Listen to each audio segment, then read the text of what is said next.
கோவையில் பொது கழிப்பிடங்களுக்கான பராமரிப்பு பணிகளுக்கு செயற்கை நுண்ணறிவு தொழில்நுட்பத்தை பயன்படுத்தி மாநகராட்சி நிர்வாகம் வெற்றி கண்டுள்ளது. இது தொடர்பாக கோவை மாநகராட்சி ஆணையாளர் சிவகுரு பிரபாகரனுடன் நமது செய்தியாளர் மாரியப்பன் நடத்திய கலந்துரையாடலை தற்போது பார்க்கலாம்.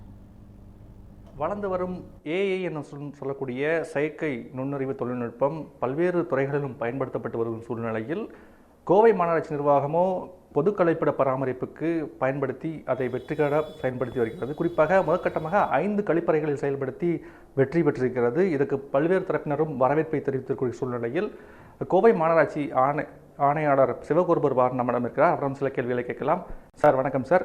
இந்த டெக்னாலஜி ஏஐ டெக்னாலஜி பொதுக்கலப்படத்துக்கு எவ்வாறு சூட்டபிள் ஆச்சு? இந்த ஐடியா எப்படி சார் வந்துச்சு? இப்போ எங்களுக்கு நிறையா டாய்லெட்ஸ் இருக்கும்போது மக்கள் நிறையா வருவாங்க போவாங்க. அப்படி போகும்போது எங்களுக்கு என்ன சிக்கல் வரும்னா, ஒரு க்ளீனிங் இல்லை, ஒரு தண்ணி இல்லைங்கிற மாதிரி நிறைய கம்ப்ளைண்ட்ஸ் வந்துகிட்டே இருந்துச்சு. சரி, முதல் ஃபேஸில் ஒரு ஆர்டிஃபிஷியல் இன்டெலிஜென்ஸை வச்சு ஏதாவது ட்ரை பண்ணி பார்க்கலான்னு சொல்லி கூப்பிட்டு பேசிவிட்டு ஒரு 5 விதமான ஃபியூச்சர்ஸை நம்ம இன்ட்ரடியூஸ் பண்ணுறோம். முதல்ல என்னென்னா, வாட்டர் இல்லையா, சரி வாட்டர் இல்லைன்னா அதை எப்படி அட்ரஸ் பண்ணுறேன்னு சொல்லிட்டு ஆட்டோமேட்டிக் பம்பிங் சிஸ்டம் மாதிரி அதுவே சென்சார் மூலமாக அதை சென்ஸ் பண்ணிவிட்டு அதுவே இன்புட் கொடுத்து அதுவே அவுட்கம் கொடுக்க ஆரம்பிச்சிடும். ஸோ அந்த மாதிரி ஒரு டிவைஸை வச்சு என்ன பண்ணால் சம்பிளையும் வச்சுட்டோம், அட் தி சேம் டைம் வந்து எலிவேட்டட் டேங்க்ஸ்லையுமே வச்சுட்டோம். ஸோ 2 டேங்க்லையும் வைக்கும்போது சம்புக்கு வர தண்ணியும் ஆட்டோமேட்டிக்காக போர்வெல் பட்டு ஆன் பண்ணி சம்பை ஃபில் பண்ணிவிட்டு ஆட்டோமேட்டிக்காக சம்பிலேருந்து it will fill the overhead tank. அப்போ வாட்டர் லெவல் வந்து எங்களுக்கு ஆட்டோமேட்டிக்காக இஷ்யூஸ் எல்லாமே ரிசால்வ் ஆயிடுச்சு. அதை நாங்கள் கம்ப்யூட்டர் சிஸ்டத்தில் இணைச்சிருக்கோம். ஸோ எப்போல்லாம் வாட்டர் லெவல் ஏதாவது குறைஞ்சின்னா எங்களுக்கு அலர்ட் இமீடியட்டாக வரும். ஆட்டோமேட்டிக்காக அது ஆன் ஆயிரும்.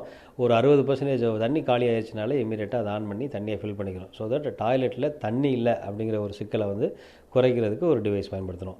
அடுத்த ஒரு டிவைஸ் என்ன பண்ணோம்னா, ஏர் குவாலிட்டி மானிட்டரிங்னா, ஸோ நம்ம டாய்லெட்டில் போனோம்னா யூசேஜ் பண்ண முடியாமல் ஒரு ஸ்மெல் வருது, இல்லை ஏதாவது உடஞ்சிருக்கு, டேப் உடஞ்சிருக்கு, இந்த மாதிரி விஷயங்களுக்கு என்ன பண்ணுறோன்னா ஒரு சென்சார் வச்சுருக்கோம். அந்த சென்சார் வந்து என்ன பண்ணோன்னா ஒரு பர்டிகுலர் லெவலுக்கு மேலே அந்த ஆர்டரோட லெவல் வந்துட்டாலே எங்களுக்கு ஒரு டிக்கெட்டை ஜென்ரேட் பண்ணி எங்களுடைய WhatsApp as well as to the computer சிஸ்டத்துக்கு அனுப்பிடும். இது மாதிரி இந்த டாய்லெட்டில் இந்த ஆர்டர் லெவல் அதிகமாக இருக்குது, இதை இமீடியட்டாக க்ளீனிங் பண்ணுறதுக்கு ஏற்பாடு பண்ணணும், இல்லை ஏதாவது ஒன்று ரெகுலராக க்ளீனிங்கில் ஏதாவது இஷ்யூ இருக்குங்கிற மாதிரி எங்களுக்கு அலர்ட் கொடுத்துச்சுன்னா இமீடியட்டாக இங்கே மேன் பவர் மூலமாக எங்களுக்கு இன்டிமேட் பண்ணி அதை க்ளீன் பண்ணுறதுக்கு ஏற்பாடு பண்ணிடுவோம்.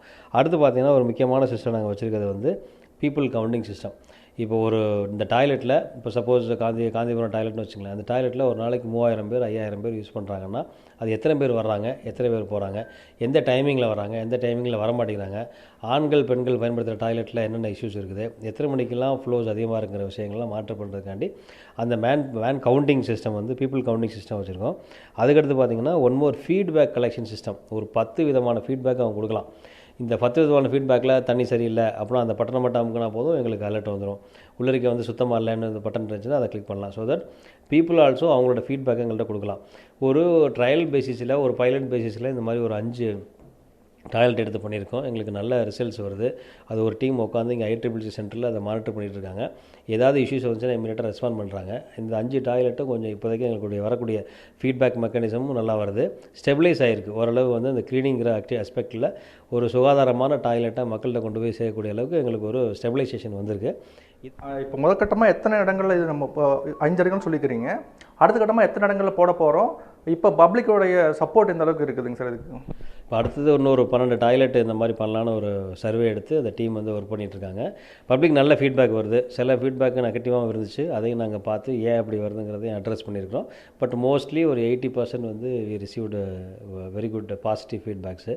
ஸோ அதனால் இந்த சிஸ்டத்தை இன்னமும் ஃபர்தராக என்ஹான்ஸ் பண்ணி புது டாய்லெட் கட்டக்கூடிய இடத்துல எல்லாத்துலேயுமே இந்த சிஸ்டத்தை கொண்டு வந்தால் மக்கள் ஃபஸ்ட்லேருந்தே அது வந்து ஒரு பழகிடுவாங்க. அது ஒரு என்ஹான்ஸ்டு சர்வீசஸ் கொடுக்குறதுக்கு எங்களுக்கு கொஞ்சம் வசதியாக இருக்கும். தண்ணீர் சிக்கனம், சுத்தம், பராமரிப்பு இவைகளை தாண்டி பொதுமக்களுக்கு சரியாக முறையில் சேவை செய்ய வேண்டும் என்பது கருத்தோடு இந்த திட்டம் கொண்டு வரப்பட்டிருக்கிறதாக மாநகராட்சி ஆணையர் தெரிவித்திருக்கிறார். அது மட்டுமில்லாமல் பொது கழிப்பிடம் என்றாலே சுத்தம் கேள்விக்குறி என்ற நிலை மாறி ஏஐ தொழில்நுட்பம் மூலம் இந்த டெக்னாலஜி கொண்டு வரப்பட்டிருப்பது பொதுமக்களிடையே மிகுந்த வரவேற்பை பெற்றிருக்கிறது. நியூஸ் 7 தமிழுக்காக ஒளிப்பதிவாளர் ரமேஷ்குமாருடன் மாரியப்பன், கோவையிலிருந்து.